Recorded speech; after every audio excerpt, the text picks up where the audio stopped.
welcome to the Great Detectives of Old Time Radio from Boise, Idaho.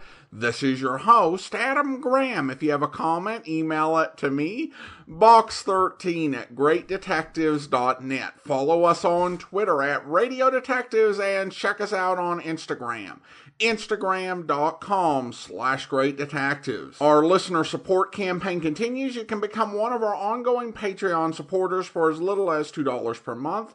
Just go to patreon.greatdetectives.net. Well, now it is time for this week's episode of I Hate Crime. This is episode 4 that originally aired back in 1949.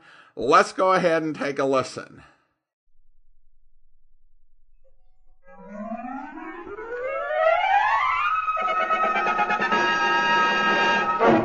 The dame was running just as fast as her beautiful gams would take her. That in itself was okay. If a gal wants to exercise, let her exercise. What I took exception to was the guy behind her. It was near the loo, an old warehouse. The dame came to a dead end. The guy stopped running. The dame had her back against the wall. The guy advanced slowly towards her. He had a gun in his hand. That's when I entered the proceedings. Hold it, Buster. Don't turn around. Watch him. The guy fired. Missed. I fired. Ooh. Okay, now let's see what this is all about. Pick up his gun, will you? All right. Oh, my arm. What are you talking about? I only winged you. What's your name, Buster? Haile Selassie. Oh, you ought to go on the amateur hour. Something tells me you're a bit of an amateur yourself. I didn't get his meaning till it was too late. The girl moved around the back of me, and then...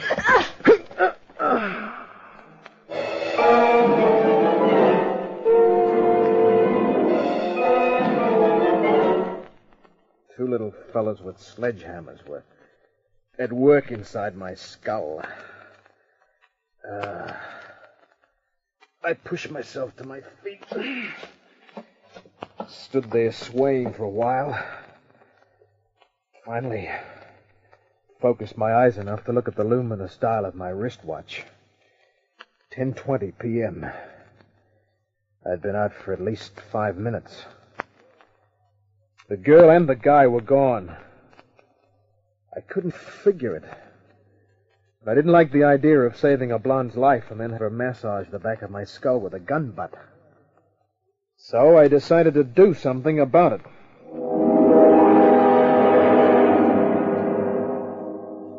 The Club Kitty near the cross isn't the sort of place you take your maiden aunt.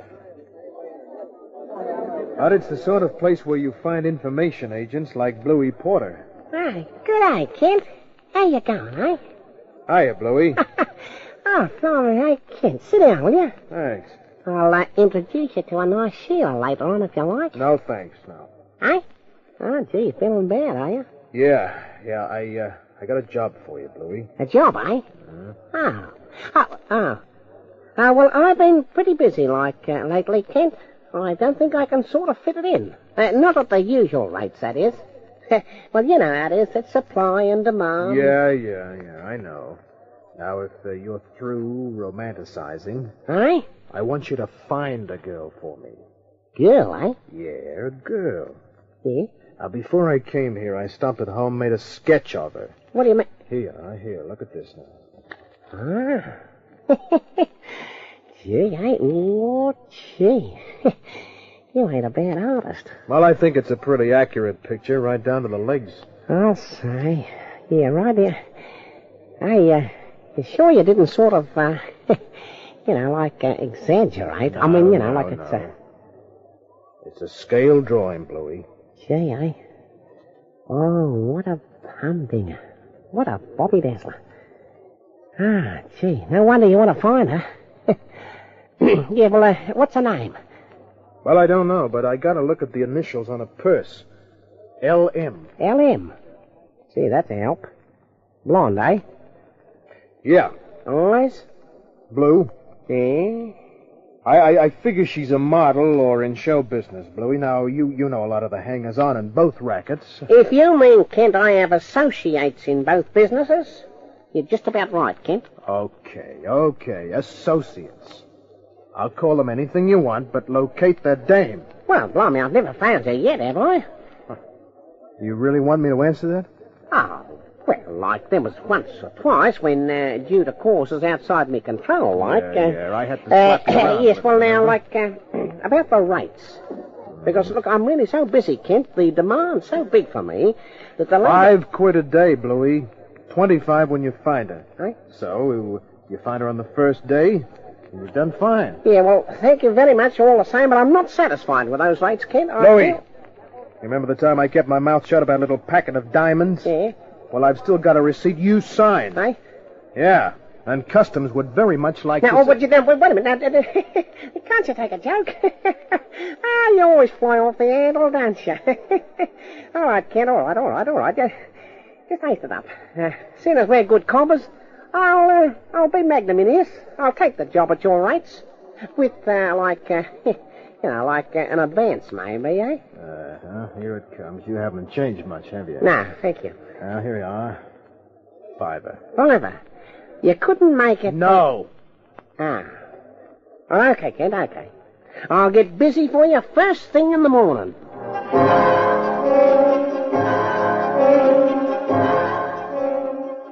Bluey checked by phone in the morning. Then I didn't hear from him for 2 days. Finally, I went to the dirty little tenement where he lived. I knocked on his locked door for a couple of minutes, figuring he might be sleeping off a rum bout, and then... Here. What's all this, eh? What's going on here? Oh, good morning. I'm looking for Bluey Porter. Well, he ain't in. Well, do you have any idea of where he is? That might be according to who's asking. And why. And maybe one or two other things. Well, first, I'm a friend of Bluey's. He was doing a job for me. That's real funny. What is? Anybody being a friend of that rabbit-faced little weasel. Well, we've got a sort of understanding. Anyhow, you see this? Oh, my eyesight's pretty good. That's a quid note. Mm-hmm. Now, you tell me where I can find Bluey, and it's yours. Oh, can't buy much with a quid these days. Well, look. Suddenly it's £2. That's a little better. It's as good as it's going to get. Now, where's Bluey? Surfer's Paradise. Took a plane yesterday morning. Surfer's Paradise? Well, where would he get the dough to go there? All I know is he bought a new suit, paid me a month's rent in advance, phoned for a taxi, and off he went. Even showed me his air ticket. Thanks. I checked at the airline office. A Mr. Bertram Carlisle Porter had boarded a plane for Surfer's Paradise. So, the next morning, a Mr. Larry Patrick Kent boarded another plane for the same destination.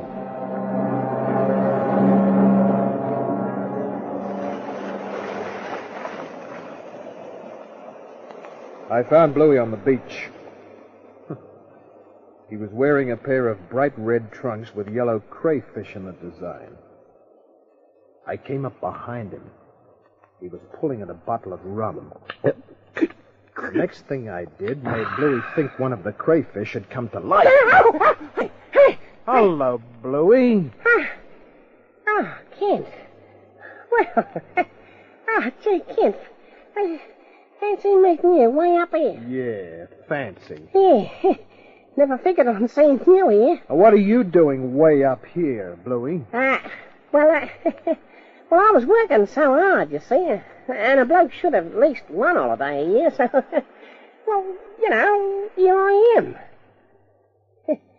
What are you doing up here, like, eh? Oh, same thing, more or less. Gee, that's fine. That's a good on it. Yeah, I need a holiday, too. Yeah, you look it. I ain't got no hard feelings, nothing like that. Hard feelings? Yeah. No, Bluey. Now, to prove I feel just like I've always felt about you, I'm going to invite you to my room for a drink. How's that? A drink, eh? Mm-hmm. Yeah, I got a nice bottle of scotch up there. Come on, let's go. Yeah, okay. I always say there's nothing like having a drink with an old cobber. That's what I always say. We walked across the sand, over the road, and into the beachfront hotel. My room was on the second floor. After you, Bluey, old pal. Ah, thanks, Cobb. Gee, real nice little room you got here, isn't it? Yeah, it's not bad. Yeah, they must slug you a bit for it. Hey, you lock on the door, Kent. Mm-hmm. Now I'm putting the key in my pocket. You see? Yeah. Hey, Kent. Don't look at me like that. Now, don't look at me like that. You chiseling little rat. Hey, Who gave you the dough to come up here, Bluey? Why, nobody. I've been saving me money. I've been reading those ads, you know. Quid a week I've been putting away, so I... No, don't. Ice it up, Kent. You know I've got high blood pressure. I asked you a question, Bluey. Who paid you to come up here? Well, like I said. I hate to do this, old cobber. I'll come out with it then. I sent you looking for a blonde whose initials were LM, and you found her, didn't you? Now, listen, Kent, old copper, listen, have a bit of a heart. You found her, didn't you, Bluey? Yeah. Oh. No. Okay. No, wait a minute. Oh, you're an iced-tea tasty. Well, come on, start No, talking. wait a minute. There, Dick, I'm telling you the truth. Look, I didn't find the Sheila. No, wait a minute. Don't swing that dirty big leg of mutton at me. Listen, don't lose yet no more, please. But my blood pressure won't stand it. I got varicose veins, and I got spitting headaches, and I got me sinus troubles. Wait a minute, I'll tell you how it happened. Go on. Well, look, a friend of mine in a rag game said he thought the Sheila might be a model, see? So he asked questions for me. And I saw him a few hours later, and, well, he just clammed up on me. He wouldn't say a word. Well, you know, like in the excitement and wanting to do a good job for you, I'm always... And your blood pressure, yeah, I know. Yes, and me veins, you know. And your sinus. And me sinus, yes. Thank you. Oh, you're very sympathetic. Well, I walked around for a while, you see, and you know what? Somebody followed me. He was a big bloke. Busted nose? Yeah, that's right. That's him. Anyway, he caught up with me, you see. You can still see the red marks under me. Yeah, well, come on, keep talking. Well, after he did me over a little, he pushed me into a black car, and we saw a bloke named Harry Cassidy. The speculator. That's him, which is a good way to say racketeer. Anyhow, Cassidy said, why was I looking for the girl? And I said that it was confidential, and then he let me have it again, and he could punch harder even than another bloke. Well, I made quite a fight of it for a while. You know, I chucked lefts, right, and... Come on, get to the point. Yeah, well, all right. Well, the point is they forced me to tell them about you. So they give me some dough to come up here and forget about the blonde. They told me to stay up here for at least a month. Did they now? Yeah. Well, we're going to disappoint them, Bluey. Hey? Yeah, we're going down to Sydney. Now, look, Kent. Now, look, I like up here. We're going down. And we're going to see Mr. Harry Cassidy. Yeah, I was afraid of that. You know how we're going to end up, don't you, Kent? How? Ruddy shark bait.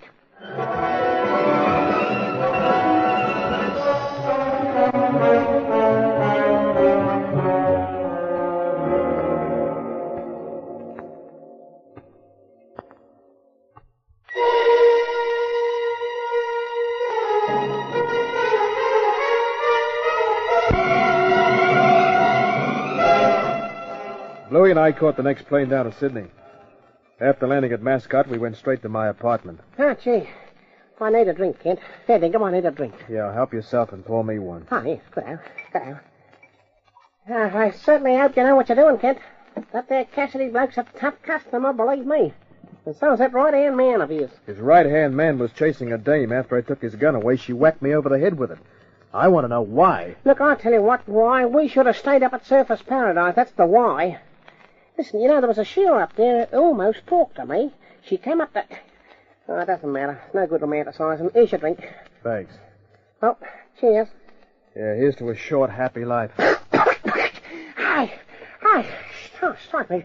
Don't go saying things like that, Kent. I tell you, look, this Cassidy bloke's real tough, fair dinkum. But where does he come into it? Why didn't he want me to locate that blonde? Why was his boy after her with a gun? Why did he send you all the way up to Surface Paradise? Well, I don't know. And to tell you the truth, I ain't too interested. Yeah, but you and me, we're going to find out what gives, Bluey. I hope you don't expect me to do no action work like shooting or nothing like that. You see, the trigger finger, I sprained it a couple of months ago, and it ain't never been the same since.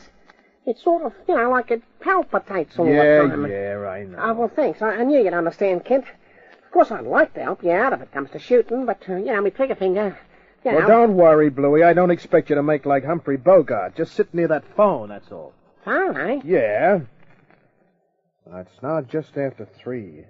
If I don't get in touch with you by 5, get on to Inspector Daniels. Hey, where you going, Kent? To see Harry Cassidy.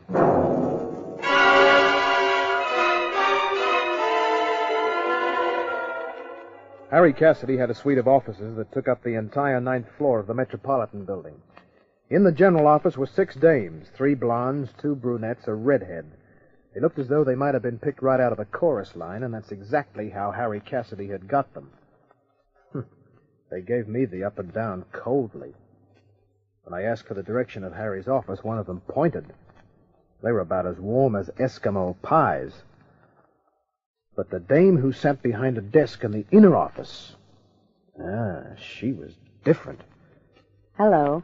Hello. Something I can do for you? Yeah, that's right, Doris. Vivian. Well, how do you do, Vivian? I'm Larry. Well, hello, Mr. Larry. Kent. Oh. Well, looks to me like the name rings a loud bell. It's, possible. It's too bad it's not your, personal bell. I'll find out if Mr. Cassidy will see you. You know darn well he'll see me. If you'll please be seated. Oh, suddenly you're all business. Oh, this is the business office. Yes, what is it, Vivian? Mr. Larry Kent to see you, Mr. Cassidy. Send him in. Yes, sir. Mr. Cassidy. I heard. You know, it's too bad. What's too bad? You're the only warm dame in the organization, and you've got Cassidy's stamp on you. It could be that you're not as smart as you think.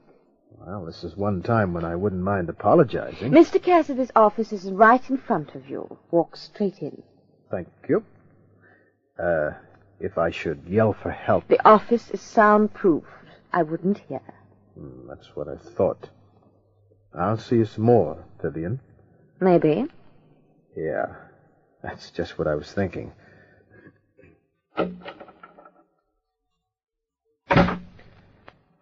Harry Cassidy sat behind a huge desk. Cassidy was a fashion plate right off the pages of Esquire. He was good-looking in a big-jawed, narrow-eyed way. A movie director would type him as a suave crook. I had another name for him because he peddled dope and there were rumors about white slavery. Well, you look just like your pictures in the paper, Kent. Saw you on the front page a few weeks ago when you got back from the States. I saw your picture once, too. Something about peddling dope to teenagers. Suspicion, Kent, that's all. Suspicion. Which is just another way of saying the cops couldn't prove anything. Did you come here to start an argument? I came here to ask you about the blonde. Blonde? You're the one the guy with the busted nose was chasing. You're not making sense. I hear the guy with the mashed beak is your gun cell. Where'd you get that? Oh, from a little snoop named Bluey Porter. Porter? Oh, come on. Climb down off your horse, Cassidy. You're not fooling anybody. Where's the blonde? I've got a few in the general office. Take your pick. The blonde who slugged me after I saved her life. Sometimes things aren't all they appear, Kent. That's the same as admitting you know about the blonde. Who hired you? Nobody. And keep your nose clean. She slugged me. I don't like being slugged. And I don't like fellas getting in my hair. Oh, you won't get me out as easily as you got Bluey Porter out. Now, look, I don't like trouble. I go far out of my way to avoid trouble. So I'm going to make you an offer. You in the market? Maybe. Keep talking. I'll give you 250 cold to just forget about the blonde. Something tells me 250 isn't nearly enough, Cassidy. You want me to stay out of this for far more than 250 quid's worth now, don't you? I'm not used to fellas holding me over a barrel, Kent.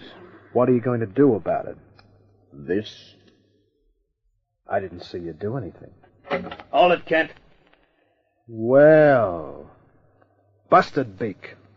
And a gun. Vince was waiting in the back room. All I had to do was touch a buzzer button with my foot. I'll bet you can even do algebra. He's smart, Mr. Cassidy. Just like they say. He's always got a wisecrack handy. Frisk him. Yeah. Turn round. I turned. Vince pulled the .38 from my shoulder holster. Now he's got to get a lesson, Vince. Yeah. What a lesson. Cassidy joined in, too. They bounce me back and forth. One more. There, that should do it. Maybe he hasn't had enough, Mr. Cassidy. Oh, we don't want to mark him up too badly. You're very big-hearted. I told you I don't like trouble, Kent. And here's further proof of it. 250 quid. I'll shove it in your pocket. Now, forget about me and Vince, and forget about Lola. Lola, huh? Forget her. And make sure you do. Take the clip out of his gun, Vince, and give it back to him. Huh? Do as I say. Okay. Here you are, Private Eye. Thanks. Goodbye, Kent. It's been nice meeting you. Yeah. Don't forget to be smart, Kent. So long. Well, that interview didn't last too long. My, your eye is starting to swell. Does Cassidy ever beat you, too? I think you've got the wrong idea, Mr. Kent. Well, don't tell me he keeps you out here because you can actually type. You'd better go before I hit you over the head with the typewriter. I went. When I got home, Bluey was still sitting at the telephone table. There was an empty scotch bottle on the floor. Good night, Kent. Hi, cover. I think I'll get that way, too, Bluey. Huh? Here, we'll crack a bottle. Good, I'll crack it. Anything to be cracked sociable with an old cover. Bluey's eyes weren't focusing. Oh, He didn't see the beautiful shiner I was sporting, nor the bruises on my jaw. Put the glass. I'll get the glass. He'd forgotten about Cassidy and just about everything else. Sweet Adeline, sweet Adeline. Shut up! I want to think. Oh, gee, think. Yeah, about Cassidy and the blonde. Huh? Hey. Got it. Got what? I looked at my watch. 5:15. I made a phone call. Cassidy? Harry Cassidy? Yeah. Yeah, that'll cost a lot more than usual, Kent. There's 50 in it, Shadow. 50, huh? Okay, Kent. I had a few more drinks with Bluey. He was romanticizing Things again. are really tough in the first war. Yes, sir. There was this machine gun nest, you see, and they asked for volunteers. Sergeant Bluey, the general said, "You're the bravest bloke I ever did see, and I'm putting you in for the DSC. Tommy is doping me in for the DSC." Well, of course, I said real modest like. Yeah. Hey, what's that? Larry Kent. Shadow here. Listen, I followed Cassidy from the Metro building. He didn't go to his place. He went to Coogee to a house on Beach Drive. Number 234. Thanks, Shadow. I'll leave you 50 with my landlady, in case something happens to me. A phone call, and a ride in my car, and a back door. A skeleton key job. The third one worked. I walked down a long carpet runner. And then? I think Kent will stay out of it, Lola. If he doesn't, he is really dumb. You shouldn't have got that bee in your bonnet about running out on Mr. Cassidy, Lola.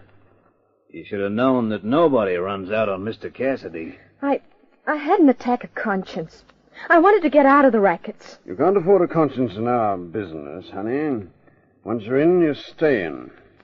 Don't make the same mistake again, or Vince may not bring you back into the fold. All right, I'm over it now. That's the girl. You see, I couldn't let you run out. You know too much about me. I showed how things stood with me when I hit Kent over the head with a gun, didn't I? That's what saved you, honey. If you let Kent have Vince arrested, well, I'd have had to take care of you. Maybe you should have, Cassidy. What? Get him, Vince! Oh! I had an extra clip in my apartment, Cassidy. You... Don't go for the gun. Well, I told him not to. Lola, now you can exercise that conscience of yours. Listen, that'll be the cops I phoned. Better make up your mind. I should have trusted you in the beginning. She talked. She also gave me Vivian's surname. Later, the cops rounded up Cassidy's mob, but I wasn't worried about that. I got Vivian's address from a phone book, took her out to dinner, then we went to my apartment for some coffee. Hey, kid, I was just gonna... Yeah. Company, eh? Yeah, Bluey. Good night. Hey? Good night. Oh, but wait a minute. Don't. Now, let's see, Vivian. I apologize to you for thinking you couldn't type, and then on the street corner... You did this. Yeah. Oh, Larry. Brother. Good night.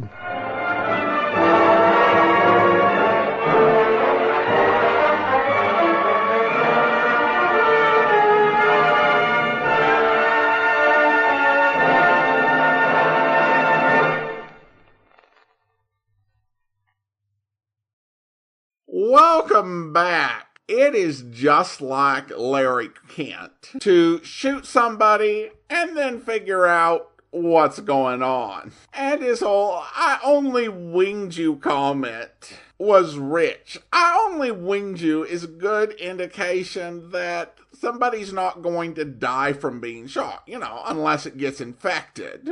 But it still works. I did not like Larry chasing after the informant to the island for a couple of reasons. First of all, flying out there is expensive, and there had to be a cheaper way to recover that ground and find out what had happened than chasing this guy down. Plus, when he started getting tough with him, you've got this character with this really high, squeaky voice. It's like he was trying to shake down a member of the Chipmunks. Also, I like the secretary threatening to hit him over the head with a typewriter. Because when it comes to threatening to hit hard-boiled private eyes on the head who, get hit over the head all the time, it really does come down to a sort of go big or go home sort of situation. A purse or a gun is not going to intimidate him.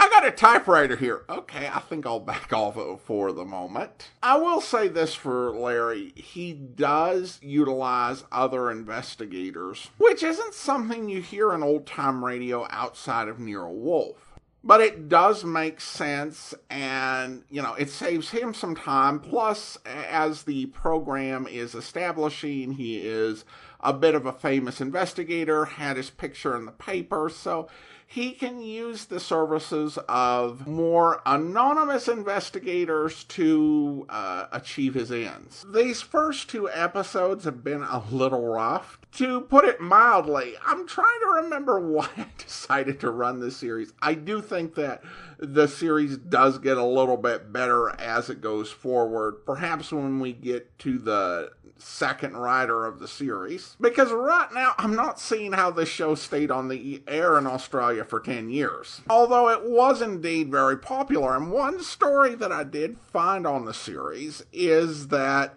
his use of all of these real life locations in the episodes, were such a big feature. And they wrote into an episode at the end, he told like a girl in the story that he would be at a certain address the next day, the day after the program aired. So the publicity department had the idea that he should show up at the street corner, Ken Wayne, and he showed up there, and there was just a huge crowd there.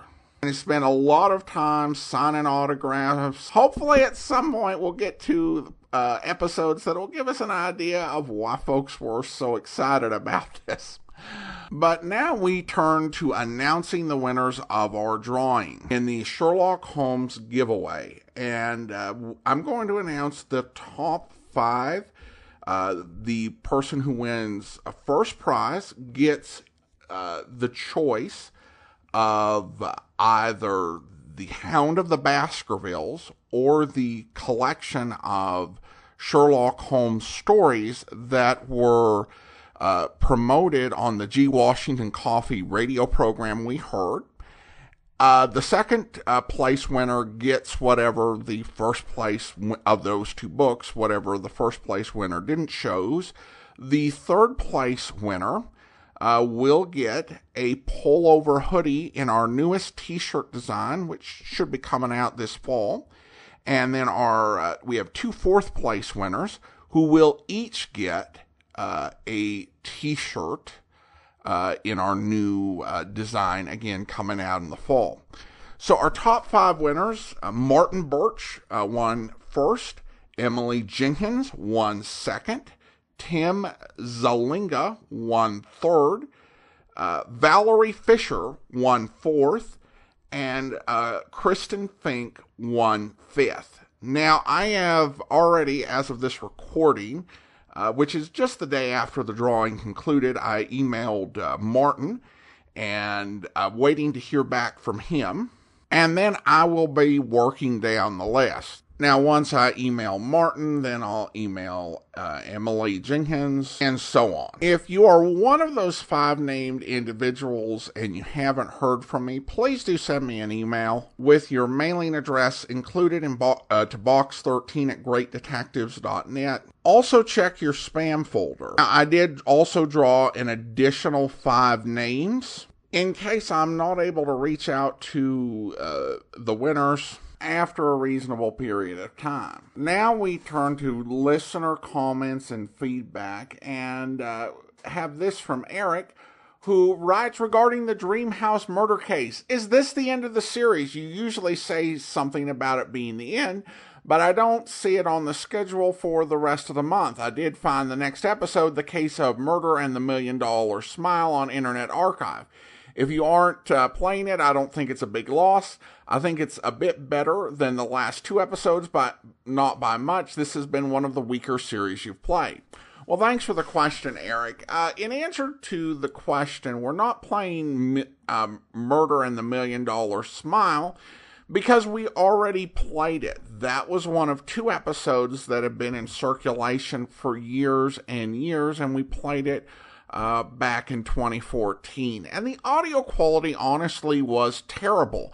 And they haven't had an episode that's come into circulation where we're getting better quality audio for that episode of Mr. Chameleon, so I don't see a need to replay it. As to whether we're done with Mr. Chameleon, this is going to be a very unusual situation. We're done with it for now. What's happening with Mr. Chameleon is that episodes are coming into circulation, but at a rate of 2 per month. And reportedly, there are quite a few more that will come into circulation. Now, if I'd been dealing with this situation, say, 3 or 4 years ago, I would just have pretty much waited for all of the episodes finish coming into circulation. However, as I've discussed before, we are running out of series to play on Great Detectives. And I do enjoy Mr. Chameleon. And in this particular case, episodes were coming into circulation from